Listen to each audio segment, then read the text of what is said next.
Today we are coaching up some of your favorite WWE superstars, so pay attention. You can learn from some of their mistakes and some of their strengths. So let's get into it. We got The Rock next. What is The Rock cooking up today? All right, so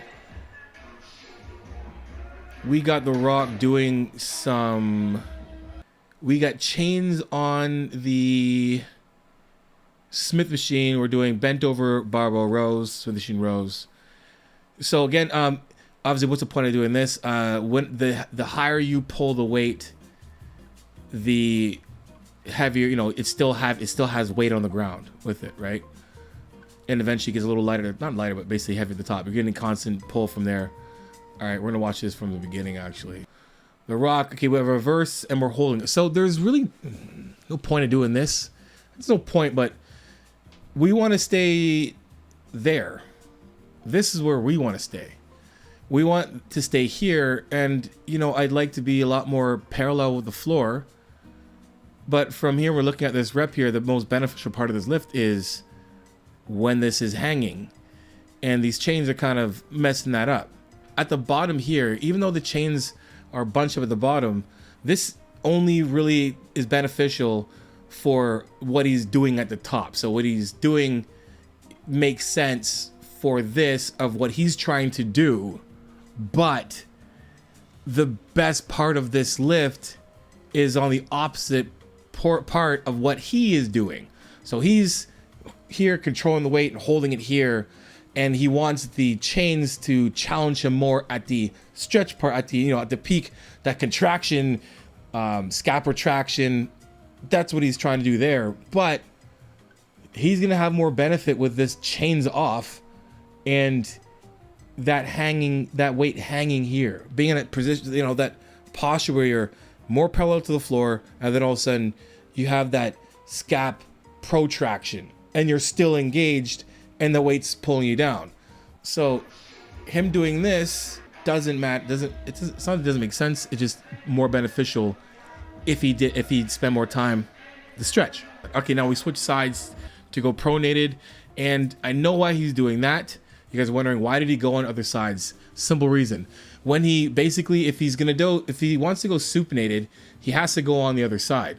Because if he goes supinated on this side, I keep doing this, the side that he's on right now, if he goes supinated because of the Smith machine, he's gonna re-rack it. So being supinated, you're doing this. Well, to take it off, you have to basically do that instead. Because if you try and take it off like this, then when you actually try to supinate more, you end up re-racking, like the rack part of the Smith machine catches. So that's why he's switching sides, and then on this side he can go pronated, because if he goes pronated on the other side, you have the issue on that side. So now we're pronated, and we're basically doing the same thing. Why is he switching grips to do 4 more reps on this side?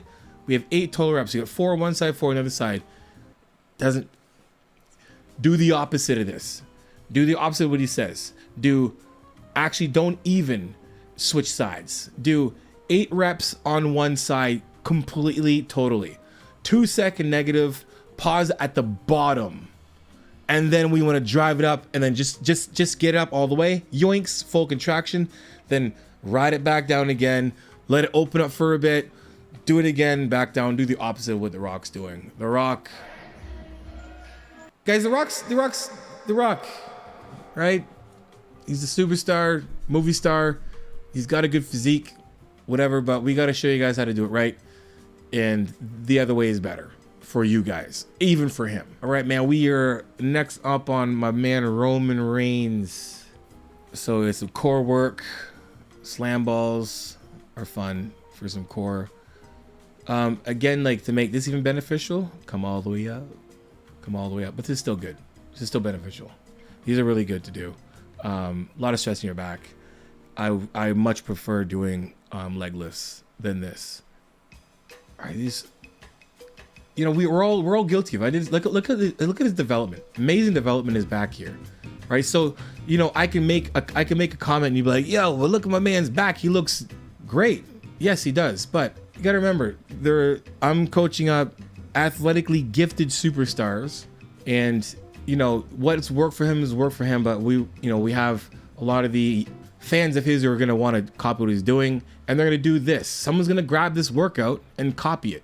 So we want to always emphasize that the most amount of hypertrophy, the most amount of that lift is going to happen down here.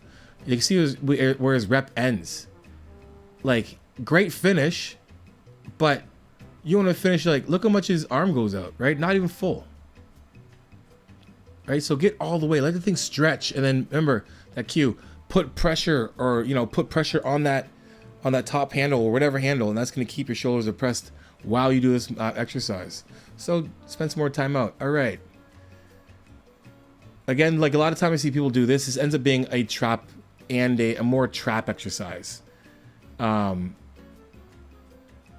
a delt exercise, right? It's almost like it's almost like you're doing a wide, you know, upright row, so to speak, sitting. But the best side of this is going to be a little higher, obviously.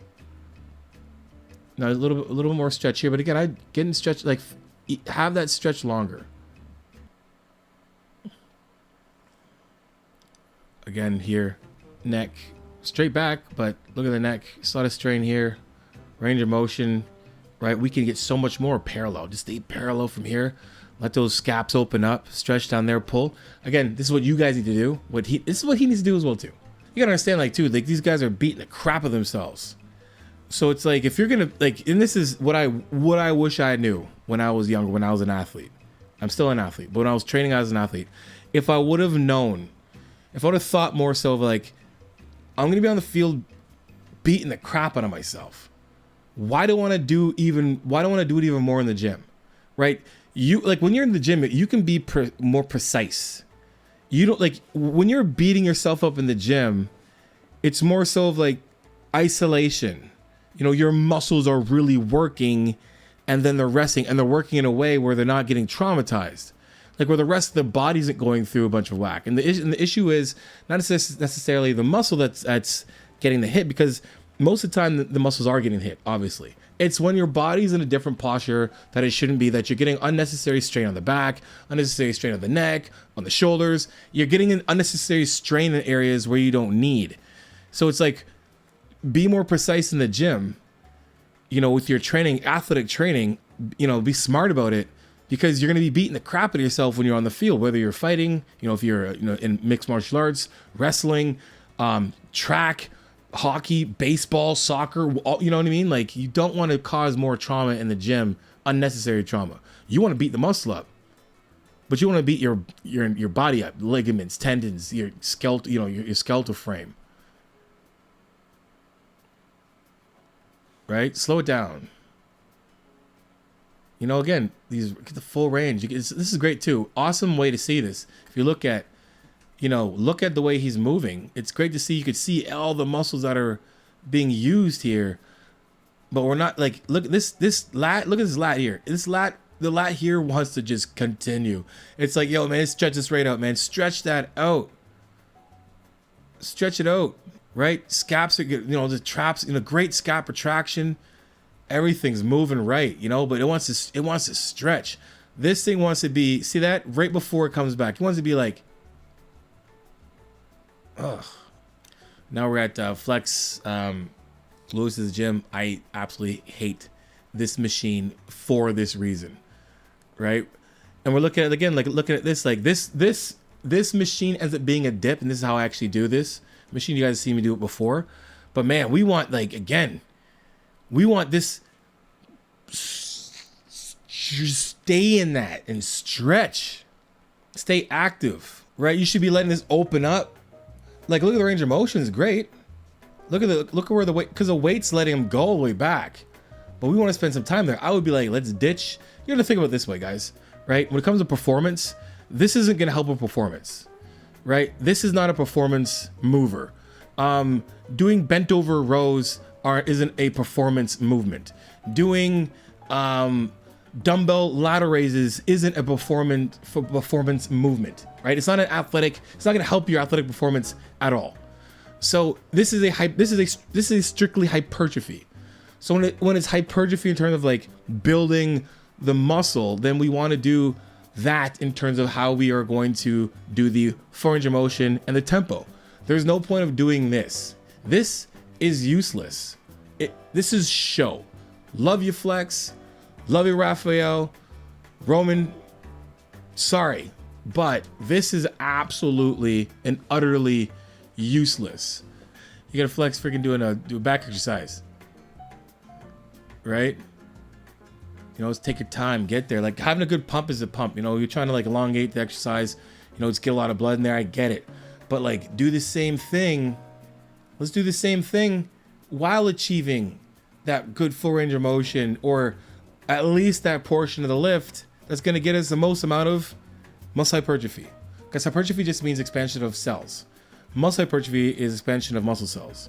That's what we're doing. We're trying to be in the point of the lift where the most amount of hypertrophy is going to take place. Meaning where the most amount of like muscle recruitment and, you know, pull is happening. Right here, I'm good. Right here, you know, I'm pulling all the way through. At this bottom here, like stretching, if I'm active here while this is pulling away and I'm stretch here, there's tons of gains sitting there waiting for you. You know, and you lose it all here, right? You lose a lot of that with the reps. Look how much we're missing. Right? Now we're getting a nice stretch here, but spend some time down there again.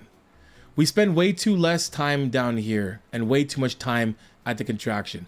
And guilty as charged, I've done it before. I used to do it when I was younger. Sit there and like hold it, right? It makes sense. It makes complete sense. Of course you want to hold the contraction. That makes complete sense. But we forget about this part down here. About like us, like the bicep, it's at its biggest and longest here. It's at its shortest here. We want to be at this longest part. Same with the lats from here. Stay down here where it's right. And when it comes to it, again, we're talking about movements for performance, athletic performance, and movements for just hypertrophy. This isn't going to help any move in wrestling at all. Right? So then we were smart about our muscle contractions, range of motion. And we're back. We got Triple H here at home doing home workout. This is really good to watch because there's some things here that you guys can definitely benefit from.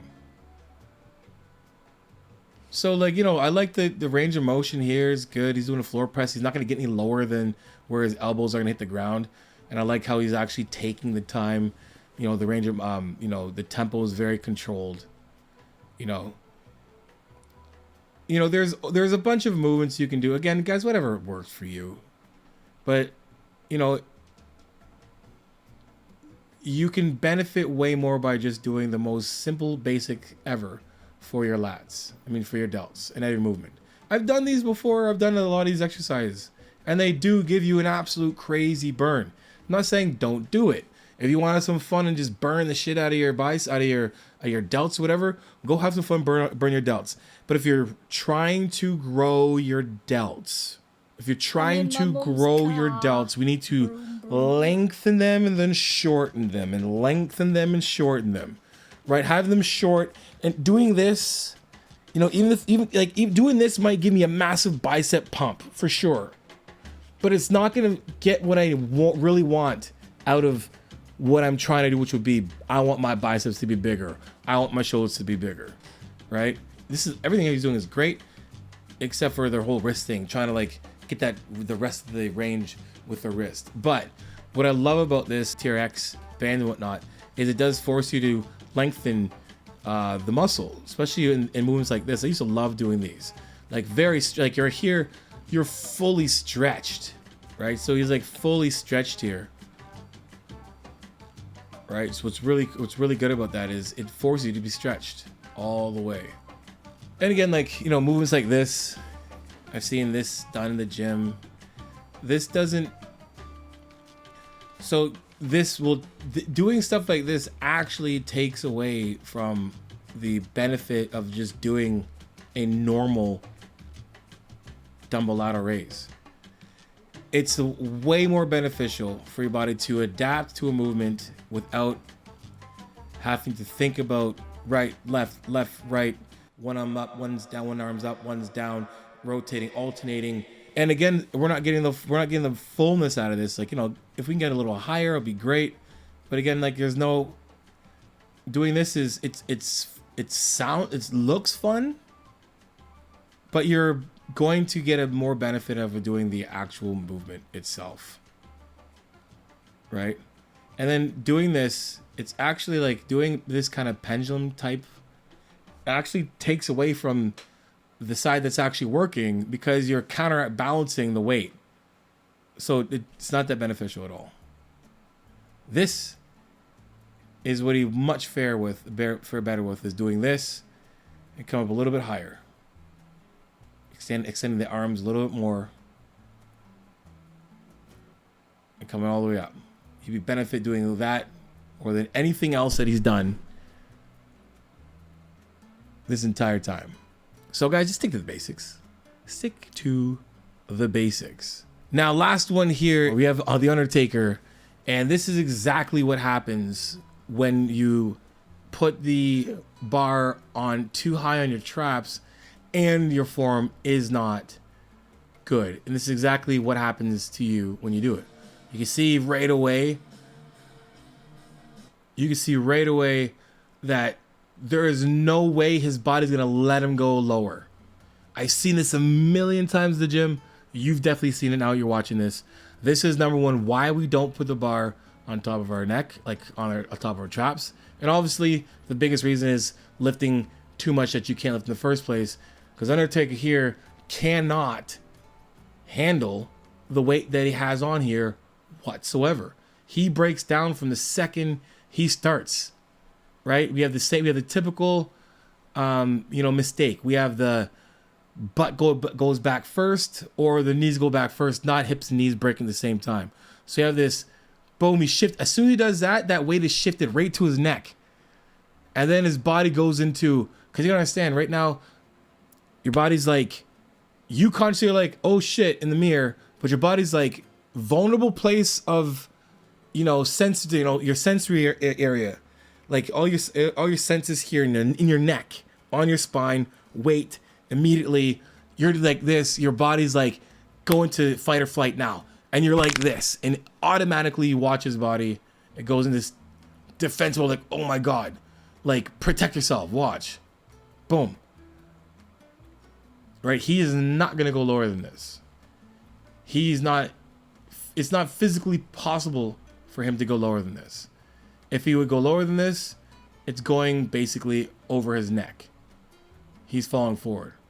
Now we're doing rack pulls from here. Undertaker, man, he's the man, but like he just needed a coach, right? It's good for you guys to see that this is, Undertaker's I don't have to say anything who Undertaker is, but you would be like, hey, these athletes, you would think that they would have their shit together when it comes to form, performance. But like, again, I'm talking about like, not only is he going to the ring beating the shit out of himself, like I'm talking beating the crap, like he's getting his ass kicked in the ring. But now we have to put all of that extra strain through bad. This is bad. It's very bad. Right? We want to lower this to at least have this at a place where, your range of motion is still, optimal. We want to make sure that we have a nice, flat back. We're engaging the lats. We're engaging, our brace. The arms are longer from here, not already trying to curl. And honestly, I have a couple clients who have issues with their elbows where they can't literally fully extend their arms. So that could be it. But again, this weight's too heavy for him.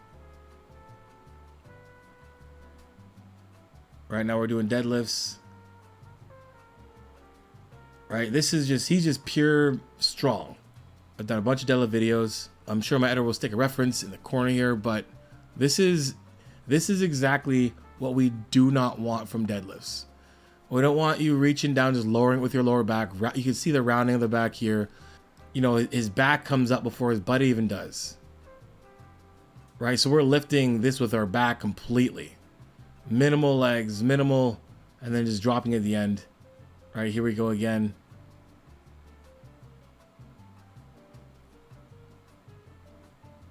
Right. No, at the top, you have to retract the scapula. At the very top of this. The dude got hops. But again, guys, this is exactly what we do not want. Let's make sure we engage the lats. That whole cue of pretend someone's tickling your armpits. Do that first. Nice flat back. Make sure we're loading right through floor to core. Make sure, you know, the hamstrings and glutes are tight.